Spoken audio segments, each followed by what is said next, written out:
Приветствую вас, дорогие товарищи. Я Кубик, это УКБ-2836, и мы продолжаем прохождение сборки РП-1. Спасибо большое вот этому человеку, который подсказал мне, что строить быстрее не надо. Тратится намного больше кредитов, выигрыш мы получаем не особо большой. Здесь у меня 125%. Опускаю до 100, стало 83 тысячи, на 30 тысяч меньше. Я почему-то это не замечал, так что спасибо ему огромное. У нас на складе лежит одна геофизическая ракета, ее можно спокойно разбирать. Все-таки программу мы закрыли, больше контрактов на них нет. Соответственно, из стартового комплекса тоже можно убирать инженеров, он нам больше не понадобится. Мы его разберем. И остается у нас только комплекс баллистических, и строится сейчас новая площадка для семерок. По науке у нас 39 очков, давайте их куда-нибудь потратим. Это прежде всего будет спутниковая электроника. Собственно, сами спутники, как раз нам здесь понадобится объект Д. Обязательно к ним же научные приборы. Дальше пусть будут вот эти вот орбитальные двигатели. Здесь у нас открывается вот этот замечательный вакуумник. Он у нас будет использоваться как для программы полетов на Луну, так и в будущем для вывода востоков на орбиту. Пока что более ничего не трогаю, да нам банально не хватает, поэтому выходим из научного комплекса и будем смотреть, что сейчас нам нужно делать. Прежде всего, на строительство я поставлю еще парочку R2. Как раз выполним пару контрактов на дальность, вот эти вот. Потом проведем 2 тестовых запуска нашей семерки, и только потом уже будем запускать первые спутники на орбиту. Также, так как денег у нас сейчас в день капает полно, я бы поставил автонайм ученых, скажем, до 350 человек. И резервное количество кредитов пусть будет 15 тысяч на будущее. Это количество будет достигнуто после того, как мы запустим одну R2.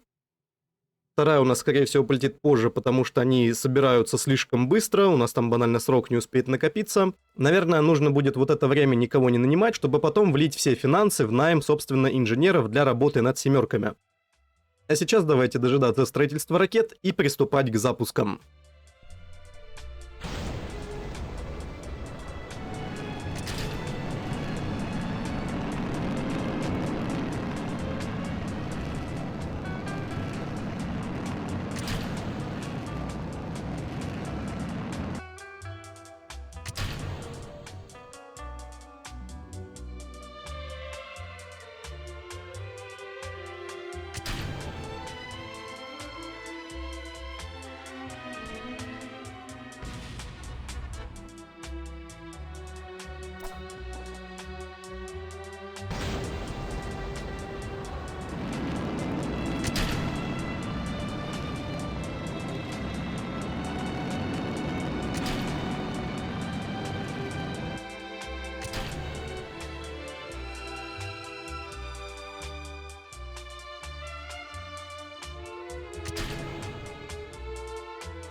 Сейчас давайте дождемся строительства площадки, все равно пока срок для R2 слишком маленький. Кратенько еще раз рассмотрим R7, закупим для нее оснастку, и там уже потом будем продолжать запуски.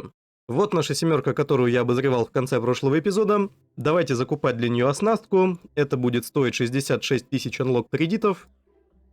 И сразу же я хочу поставить ее вот так вот в планы, и здесь необходимо разблокировать детали. По большей части стоимость берется именно на разблокировку двигателей. Все, отлично. Теперь даже можно ее поставить в очередь на производство. И надо нам обязательно переназначить инженеров. Такая скорость строительства R2 нам совершенно не нужна. Оставлю там, скажем, 22, может быть, инженера, даже, наверное, еще меньше. 127 дней. Так, ну что-то в этом районе, наверное, да. Может быть, даже вот так вот. 15 инженеров, 170 дней, все, меня это полностью устроит. Здесь нам такая скорость уже просто банально не нужна. Переводим их всех работать на площадку номер 1. Так, и на данный момент у нас семерка будет строиться за 470 дней, но давайте наймем, скажем, 300 инженеров. Вот так вот, и поставлю здесь тоже 15 тысяч. Чтобы у нас темп пошел немного побыстрее. Так, также немаловажно, что сейчас нужно сделать. Мы заходим в здание администрации и ставим товарища Сергея Королева. Благодаря нему у нас будет аж плюс 10% скорости строительства ракеты, ее выкатки и, соответственно, восстановления, как я понимаю, стартового стола. Также совсем забыл, что давным-давно пора поменять вот это вот агентство. Давайте его уберем. И поставим за место него вот это вот на 10% скорости исследования науки, авионики и электроники. Я совсем немножко с этим опоздал, надо было взять немного пораньше, но в целом не поздно было это поставить. Давайте дожидаться исследования вот этой технологии. Здесь у нас как раз 84 дня, прям как раз в срок. И будем запускать вот это вот R2, который у нас находится в хранилище.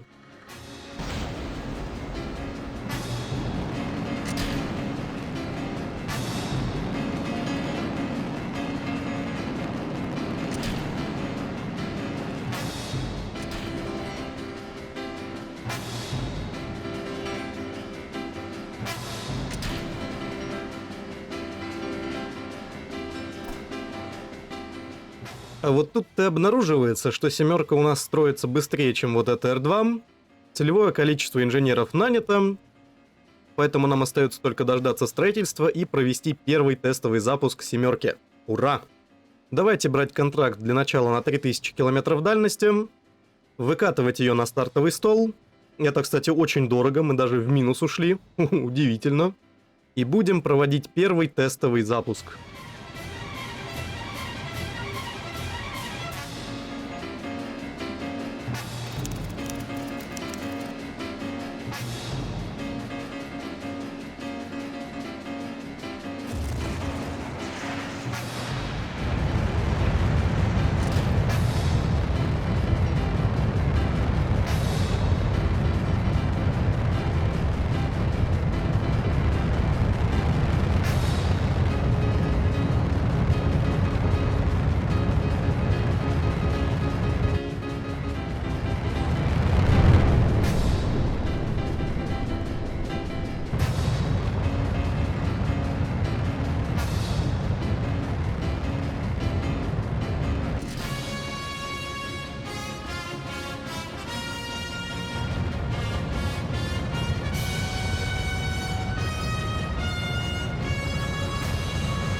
Двигатели обеих ступеней отработали как надо.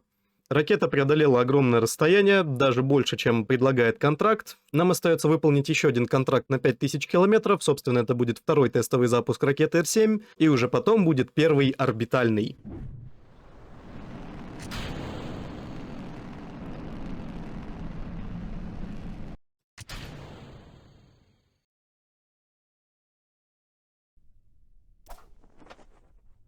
Что ж, кажется, программа разработки ранних ракет у нас подходит к концу. Пусть уж тут финансирование потихонечку добивает.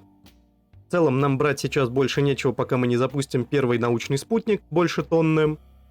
Потому что этого требует программа ранних лунных аппаратов. Поэтому пусть пока лежит. Возможно, я поставлю, наверное, еще одну R2 на сборку. Она у нас займет целых 240 дней. Это как бы много. Может быть, стоит немножко туда перекинуть инженеров.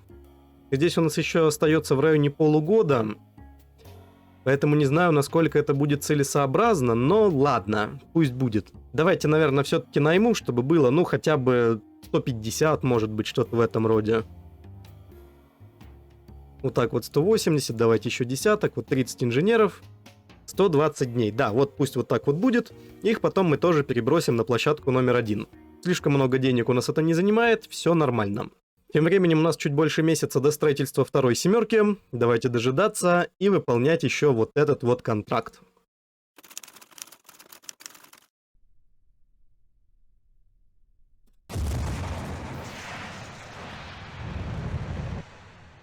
Так, сразу же на старте у нас произошло выключение одного двигателя. Собственно, это, по идее, мы можем вот так вот здесь починить. Так, один день у нас это займет. Пробуем запустить еще разочек. Так. Пошла. Но в процессе полета все равно один из двигателей полностью отключился. Поэтому, к сожалению, запуск можно считать неудачным. Можем все подорвать и возвращаться к сборке еще одной семерки. Здесь у нас, к сожалению, получится небольшой застой в исследованиях, потому что нет науки. Единственное, что я могу здесь поставить вот это вот Lunar Edge Communication, чтобы у нас открылись более мощные антенны для передачи данных. И я вот думаю, стоит ли запускать символично Спутник-1 или же сразу приступить к запуску Спутника-3 того же объекта DEM. На этот счет придется немного подумать, немножко неприятно получается. Возможно, я нанял даже банально слишком много ученых, и поэтому технологии исследовались слишком быстро. Все-таки как-никак я уже буду изучать технологию 58 года, а на дворе только 56-й.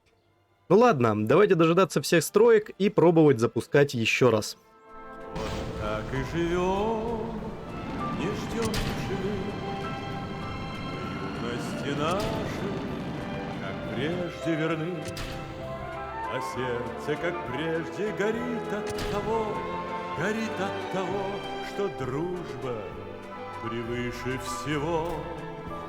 А годы летят, наши годы, как птицы, летят, и некогда нам оглянуться назад.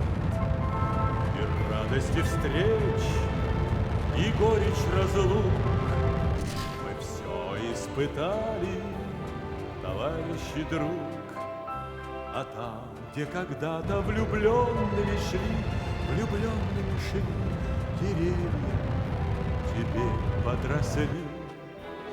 А годы летят, наши годы, как птицы, летят, и некогда нам оглянуться назад.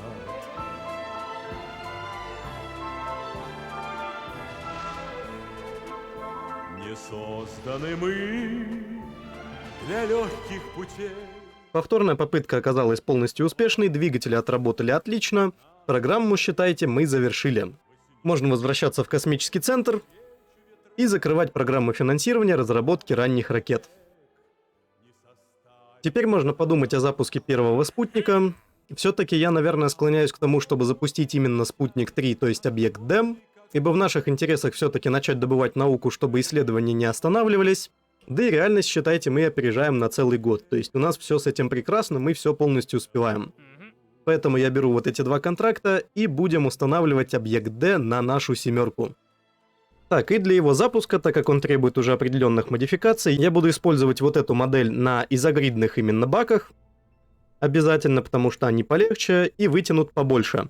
Если предыдущая версия полностью спокойно могла вывести простейший спутник 1, то объект D уже значительно потяжелее и требует некоторых махинаций с ракетой-носителем. Соответственно, снимаю отсюда головную часть. Здесь обязательно у нас авионика, я выставляю ее на раннюю вот тут вот. Она будет легче практически на 500 килограмм. Так, здесь единственное, столько нам не нужно совершенно электроэнергии с собой брать. Дальше я просто перекрашу всю ракету. Назову ее одноименно запускаемым аппаратом, и не забудем разместить его самого.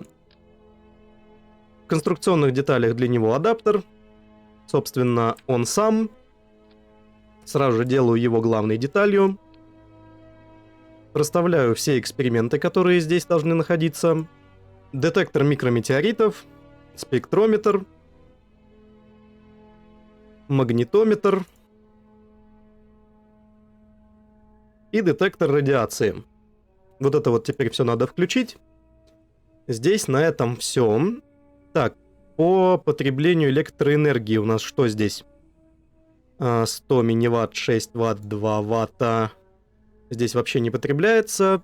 Рассчитаем примерно на год работы солнечных панелей. Одна маленькая находится тут, еще одна находится вот там вот на дне. И закроем все это дело, само собой, обтекателем. Не забыть навести порядок в ступенях. Так, отделение обтекателя, отделение самого спутника. Давайте же сейчас здесь все вот так вот закроем. Так, ракету я тоже отцентрую, вот так вот на букву «Б». И уже вот так вот можно закупать оснастку. У нас это будет сколько? 56 тысяч всего лишь. И можем ставить в очередь на строительство. Еще у нас разблокировка всяких деталей. Тоже мы это все разблокируем. Ракета у нас будет собрана за 102 дня. Дождемся восстановления стартовой площадки. Теперь здесь у нас 96 дней, 98 дней. Выкатка у нас займет еще что-то в районе 8 дней. Совсем прям чуть-чуть не успеваем. Нанимать новых инженеров я не буду, потому что у нас баланс и так в районе плюс 50. Ниже лучше не опускать, потому что нам еще надо будет ракету выкатывать. Это тоже огромных денег займет, пусть они будут в резерве. Поэтому давайте дожидаться сборки и будем пробовать запускать.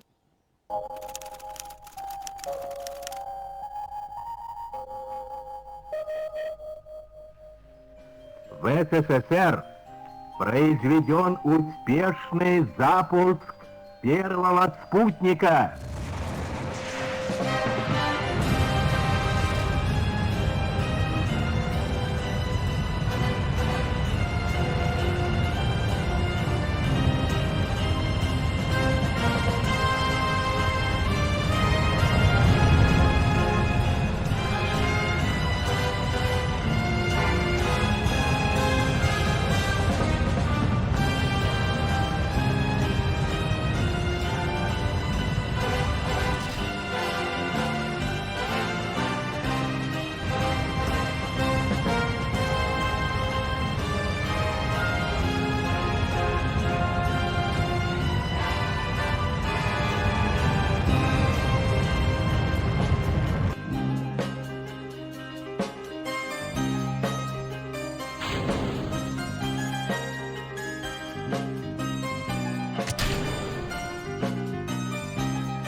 Вот нас встречает страничка из газеты, как раз таки первый искусственный спутник на орбите Земли, и также вторая страничка, что спутник открыл радиационные пояса.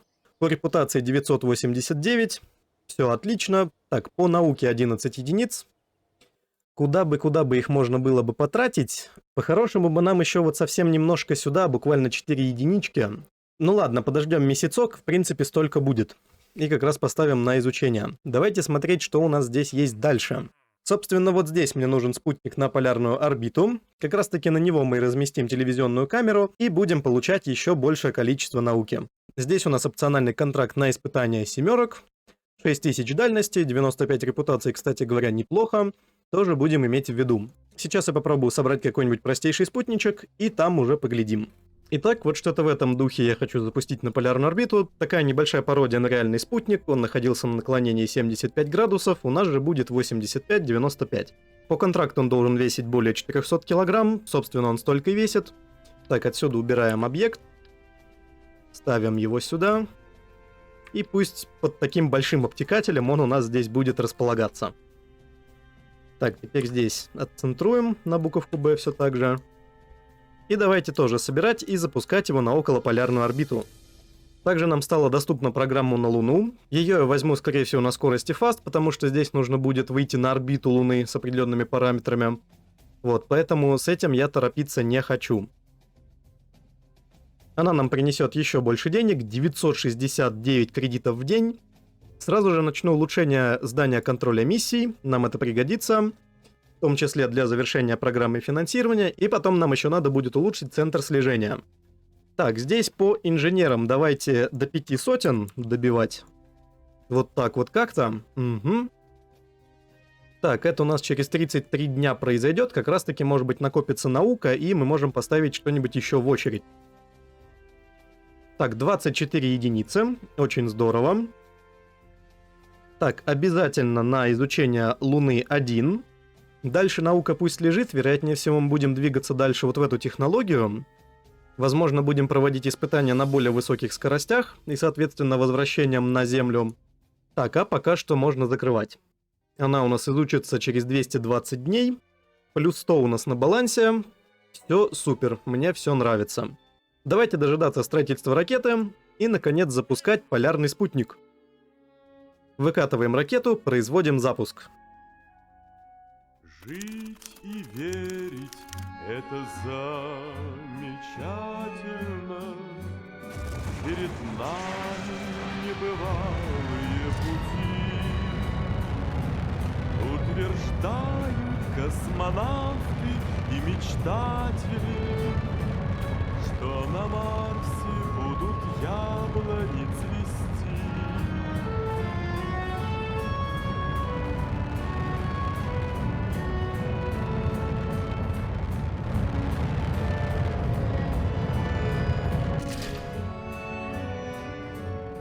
Хорошо, когда с тобой, товарищи, всю вселенную проехать и пройти. Звезды встретятся с землею расцветающей, и на Марсе будут яблони цвести.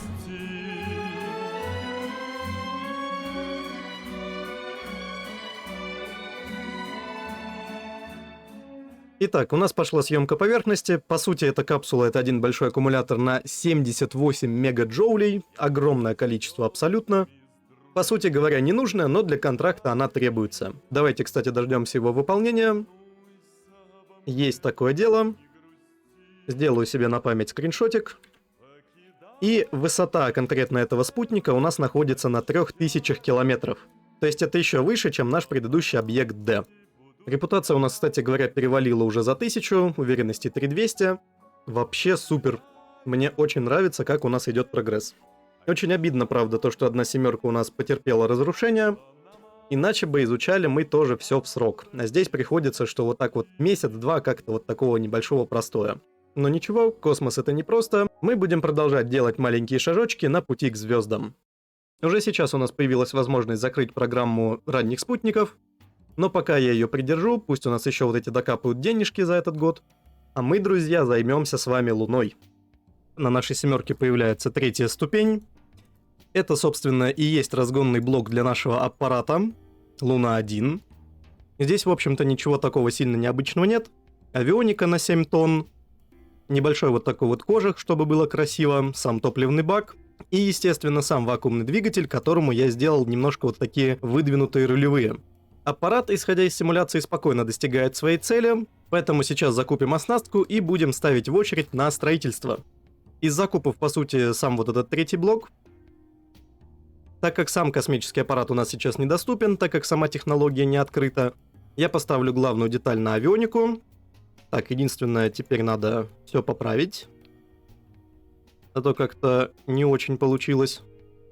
Вот, и пока его отсюда уберу. Вот так вот уже будем собирать ракету. Так, давайте посмотрим, что у нас по времени. Когда у нас изучается, когда у нас соберется, поставим в очередь. Так, собирается она быстрее, чем изучится технология, поэтому давайте, наверное, возьмем, построим еще вот эту вот одну семерку. Наверное, поставим ее первее, чем Луна-1. Да, вот так вот по датам очень неплохо получается. И запустим ее как испытание. Давайте переходить в космический центр, дожидаться строек и запускать наши ракеты. Также тем временем нам потихонечку капает наука с нашего спутника на полярной орбите. И, наверное, поставлю-ка я найм ученых, скажем, до 400. Нам еще в процессе нужно обязательно прокачать станцию слежения. На 63 мы в минусе. Не совсем, конечно, это хорошо. Так, пусть будет вот так вот в 0. Ага. Теперь дожидаемся строительства, выкатываем и запускаем. На дальних разъездах гудят поезда, ночами уходят в поход корабли. И ждут океаны, и ждут города моей необъятной земли. Песня звенит на восходе, зовет нас за счастьем идти. Счастье не ждут, счастье находят лишь те, кто всегда в пути. Счастье не ждут, счастье находят лишь те, кто всегда в пути. Технология изучилась, давайте поставим в очередь еще что-нибудь. Возьмем, скажем, для начала вот эти вот тепловые щиты. Потом пусть будет вот это. И возьмем вот эти вот примитивные солнечные панели. Далее я бы хотел поставить на улучшение здания администрации. Так, выкатка у нас займет 5 дней. Давайте посмотрим, в каком положении сейчас находится сама Луна. К сожалению, она сейчас совершенно не в том положении. Надо бы нам хотя бы еще недельку подождать. 5 дней у нас займет выкатка, и тогда уже можно, наверное, запускать. Значит, сейчас мы поставим, наверное, еще одну ракету, предназначенную для испытаний, то есть обычную боевую семерку. Как раз таки там на 7000 дальности, если не ошибаюсь. Подождем недельку, выкатим ракету и будем запускать прямо в Луну. Контракт у нас взят. 16 науки, кстати, мы еще с него получаем, 126 репутации. Вообще прекрасно. Единственное, что не забыть расположить там сам космический аппарат. Так, вот я его разместил. Поставил как главную деталь. Займет у нас, кстати говоря, 8 дней установка. Очень даже нам подходит. Так, ступени только немножко надо поменять. Вот так вот, правильно. Так, и по силе отделения на вот этом вот, как мы его назвали, горшке, я поставил 0%, чтобы орбита не съехала. Теперь ракету можно спокойно сохранять. Пусть устанавливается аппарат. Выкатываем и запускаем. Ставлю финальный угол в 27 градусов. Угол поворота в 40%. Здесь нам нужно 68 орбитально... Нет, 65, пусть так и будет орбитальное наклонение. Должно быть нормально. Так, автостейдж при 0.5, здесь 0.5. Support hot staging обязательно у нас здесь будет запускаться ступень. Так, хорошо. Здесь все правильно. Здесь все правильно. Тайм-контрол сразу ставлю себе обязательно. Чуть позже поймете, для чего я это делаю.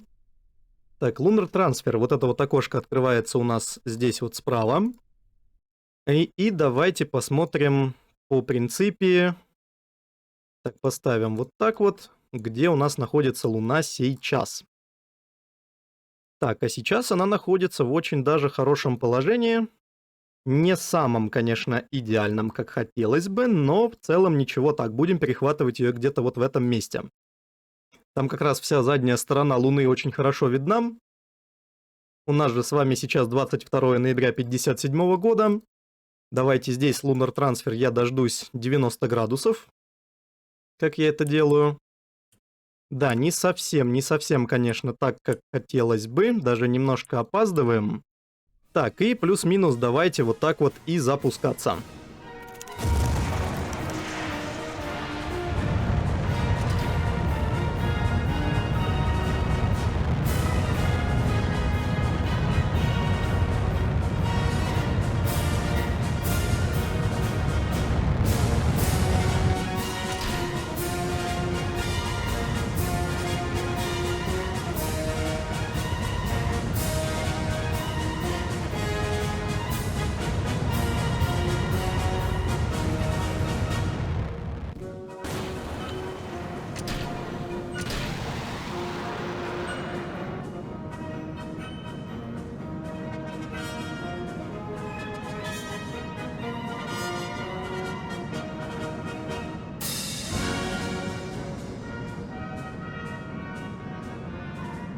Так, теперь мы делаем следующую хитрость.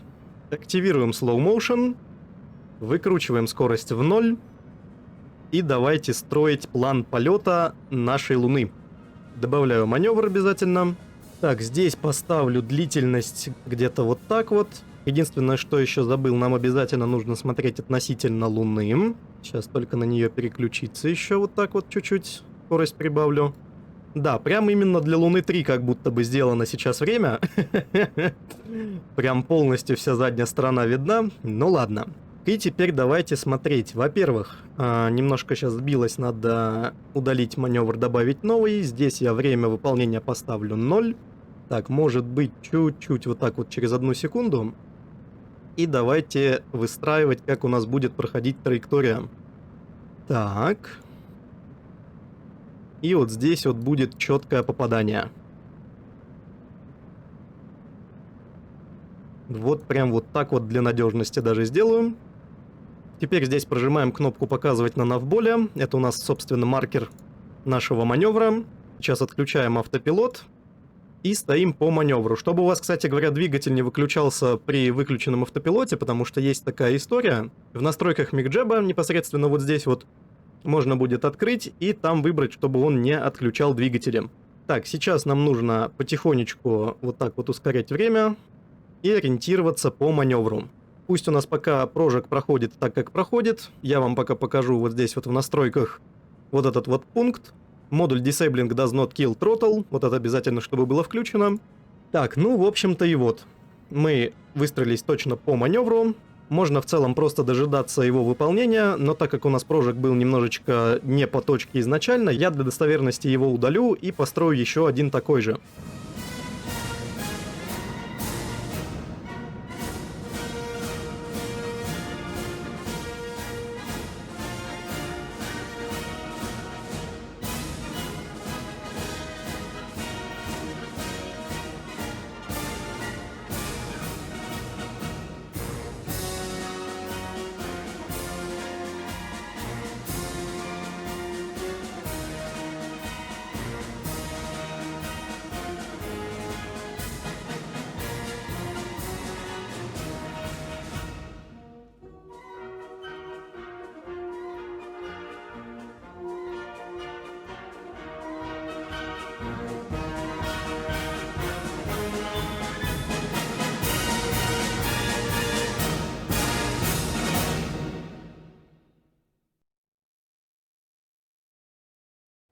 Встречает нас вот такая потрясающая страница газеты. Астрономы наблюдали, как космический аппарат столкнулся с Луной. Историческая справочка. Просто красота. А я вам ненавязчиво напоминаю поставить лайк, написать комментарий и благодарю вас за просмотр. На этом у нас на сегодня все. Увидимся с вами в следующем эпизоде. На связи был Кубик и до новых встреч, дорогие товарищи.